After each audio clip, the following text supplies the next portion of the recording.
Allow me to reintroduce myself. My name is...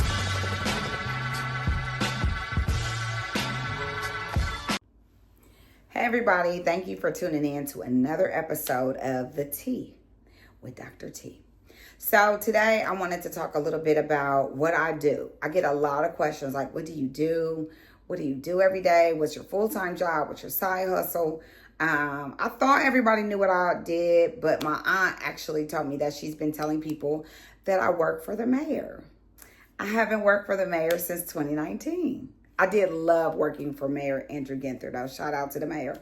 But I belong in nonprofit and not in government. Okay, let's make that clear. So I just wanted to tell everybody about what I do. And I am a jack of all trades and a master of all of them, okay? But I'm going to tell you, okay, so first of all, I often tell people, when you think about your passion, your purpose, why you're here, what you're meant to do, think about what you did when you were a child. Think about what was your natural inclination. And I can honestly say that what I do is my natural passion. It's my natural gifting. And that is teaching, talking, exhorting, encouraging, right? That's what I've been doing since I can remember, honestly. My peers, my mom's friends, people in church, people in the community, you name it. If I see somebody, I'm definitely going to be the person to pull the chin up. Like, we got this. So that's what I get to do every day. So let me talk about my day job. I work for a nonprofit called Health Impact Ohio. It's located here in Central Ohio. I work for, my CEO is Carrie Baker. Shout out to Carrie Baker. And this is probably the most perfect job I've ever had. I am Chief Education Officer, and so I get to design education for Health Impact Ohio. I get to educate, I get to equip, and I get to empower, the 3 E's. I work with Alicia Moxley, who a lot of you know. She was at Columbus Urban League for a long time. She's my second in command, Director of Community Relations and Education. And so we work together hand in hand to develop our Health Impact Ohio CHW certification training program. And what we do is we train individuals to be certified community health workers. And community health workers, actually, they connect people to the resources and services that they need in order to have excellent health, and whether it's physical health, mental health, or social determinants of health outcomes. So I got to this job because I had a community health worker.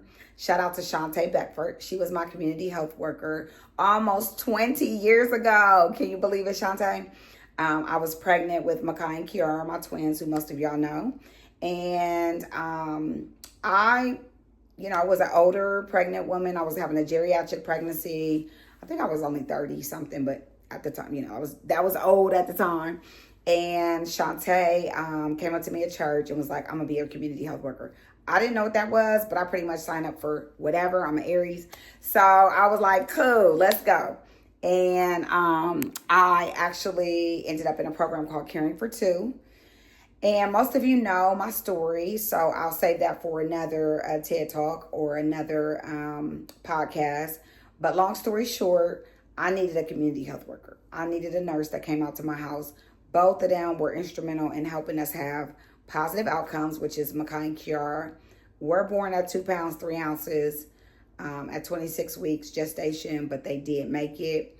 And they were in the NICU for 9 weeks. So I was like, oh my God, this community health work thing is phenomenal. Growing up until high school, I wanted to be a pediatrician. My pediatrician, Dr. Dempsey, I wish I could find her. She had made such an impact in my life growing up that I wanted to replicate what she had done for me. And I watched Flatliners, a movie that came out in the late 80s, early 90s, and found out that you had to work on cadavers in order to go to med school. And I was like, because I still could not stand the sight of blood. I still couldn't stand needles. I definitely was not working on a cadaver. So I pretty much didn't know what to do after I decided I wasn't going to be a pediatrician. And how I became a lawyer and a doctor, that's for another podcast too.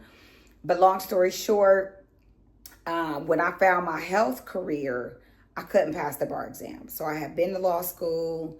I had graduated from law school. I had taken the bar exam twice and then found myself pregnant with the twins. So I decided to do what, Shantae had done for me for other women. And so I called Grace Kalasua, shout out to Grace Kalasua, and I said, can I come work for you? I want to do for other women what Shantae did for me. And she said, girl, I can only pay you $11 an hour. I was like, I don't care. And so I went to work at Columbus Public Health. Shout out to Columbus Public Health, Mashika Roberts. Dr. Mashika Roberts is running that now. That was my first home as a community health worker. I worked as an outreach worker for Caring for Two. And pretty soon I started sharing my story about having the twins. And I went to DC to testify on Capitol Hill. I presented at some Healthy Start grants. That's where my healthcare career started. I didn't find out I was a teacher, educator till a few years later when I went to grad school.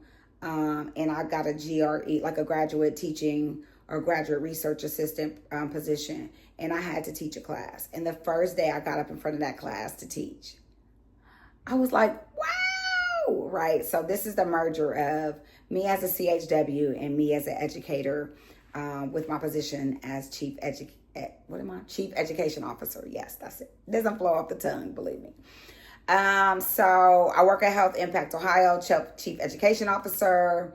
I get to educate community health workers through the Health Impact Ohio Community Health Worker Certification Training Program. I love my job. I started at doing data and data analysis, director of data and finance, and that definitely wasn't me, but that's what got me in the door, and I knew I wanted to work for this company. So I took that position, I rocked it out, I did my best, and then thankfully I got 2 raises, 2 promotions to be where I am now. So that is my day job. That's what I do full time. I just educate the community. I do speaking, workshops, you name it, under Health Impact Ohio. Okay. Now, my other thing, some of you only know me for one of these and not both of these. But I also have had my own law practice, Price Legal Services, since 2008. And that's when I finally passed the bar exam on the 3rd try. With 3 kids, we had the flu the month that I passed the bar exam. That's another podcast because, whoo. But I passed. And so I opened a boutique firm. So I'm it's just me. And I do domestic or family law. So I do adoptions. I do divorce. I don't do dissolutions, and I'll tell you why. In order to get a dissolution, you have to have 2 agreed parties that agree to the entire end. If anything goes left, you have to kick the dissolution out and start all over again. It only took me to do that once, and I was like, oh no, that was a waste of time. I'm never doing that again. An agreed divorce entry is pretty much legally the same thing as a dissolution. So I only do agreed entries of divorce, because that way if one party decides they're not in agreement, we don't have to start from scratch. We just go from an uncontested divorce to a contested divorce. Okay, so little free advice. I also recently started doing estate planning, and I'll tell you, I do basic estate planning. So any complex matters, I refer them out to the experts. But I had a client who was fleeing her abuser. She moved from Colorado to Ohio, and she died unexpectedly before we could even file for her divorce. And her 14-year-old daughter called me and said, please tell me you don't have to send me back to my other parent who was the abuser. And unfortunately, I will never forget this day. I couldn't tell her that. Because her mom didn't have a will naming someone else as the guardian, I had to send her back to her other parent. And that was heartbreaking. So I decided then to start talking to each of my clients and everybody I came in contact with about wills. And I have something called What's Love Got to Do with It? Everything. Because you do a will not for yourself, but for the people that you love and the people that you are leaving behind. So check that out. I also did my last podcast on will and estate planning after Malcolm Jamal Warner's untimely death.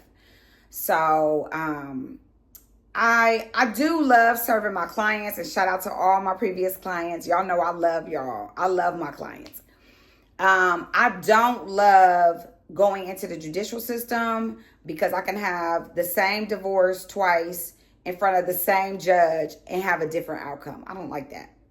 So I really encourage my clients to settle, to come up with their own terms with their soon-to-be ex, because once we walk into that courtroom, it is no telling what's going to happen from a judicial standpoint. And that's the part of the law that I don't like, right? Because I know if I prepare my class and I have these topics and I have these speakers, I could pretty much guess what the outcome is going to be, right?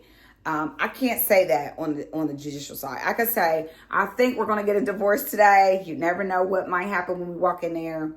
I have to prepare my clients for whatever. And it's really unsettling. So that's why I don't practice full time. I also dedicated my practice to the community.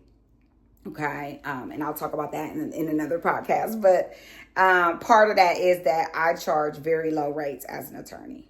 I work out of my home to keep my overhead low. I don't have a paralegal. I do all of my drafting and pleading myself. And consequently, like for wills, I'm still only charging $100 for wills. And I've been charging that since 2008, right? Because I've always had wills as part of my wheelhouse. It just hasn't been something that I've promoted until recently. So, I think for a basic divorce where two parties are agreed, it's $1,500. If there is a divorce where two parties are not in agreement, it starts at $2,500, and then there's an hourly rate. But I paid $8,000 for my divorce, and I can tell you I've never charged anybody I've never even charged anybody over $3,000 for a divorce. And I've had divorces that went on for, the longest divorce I had went almost 3 years. So that's me. I have the heart of a servant. I am proud of my degrees. I'm proud that I got a doctorate. I'm proud that I have a law degree. I'm proud that I have a bachelor's. But that does not make me who I am. Okay? I am the same person that I've been, and my friends who know me since elementary school will tell you that I've been this person since elementary school. So the degrees have opened doors for me, but the people who know me, they know. They know Nick, they know Nika, they know Technique. They know Nick the Freak. They know that version of me, right? And that's never going to change. School can't change that. So I just basically wanted to get on here for a few minutes for my August podcast. And I just wanted to talk about what I do, because I do get a lot of questions. And like I said, for my aunt not to know what I did, for my dad not to know what I did. And my business card doesn't really help explain the details of what I do. But I absolutely love where I am right now as far as career-wise. It took me a long time to get here. A long time. I could not figure it out. But I feel like all of the, pieces are coming into play. Something I'm looking forward to in the future is doing more advocacy and policy when it comes to healthcare. That aligns with my law degree, because I haven't really tapped into that. So bringing more of my legal knowledge over to the healthcare side, I'm looking forward to do that. And I do advocacy. I think you remember Janelle and I went to Capitol Hill earlier this year to advocate for CHWs. That's always been part of what I do. But really diving into, the legality and the bills and all that, I haven't done that. So that's something I'm looking forward to adding to what I do. And also I'm thinking about, this will be a huge commitment, but I'm using herbs to heal myself in several areas. And I'm thinking about pursuing another degree to become a holistic practitioner, so that I could help other people to heal themselves using the things that God has actually given us. All medicine comes from the earth originally. So it's just looking at, how we use those things in a way that bring us health and not in a way that make us sick, which a lot of the medicines with the side effects do. So stay tuned. I don't know. I haven't decided yet. Y'all tell me what y'all think. But right now I'm loving where I am. I'm loving what's going on. And I look forward to serving you.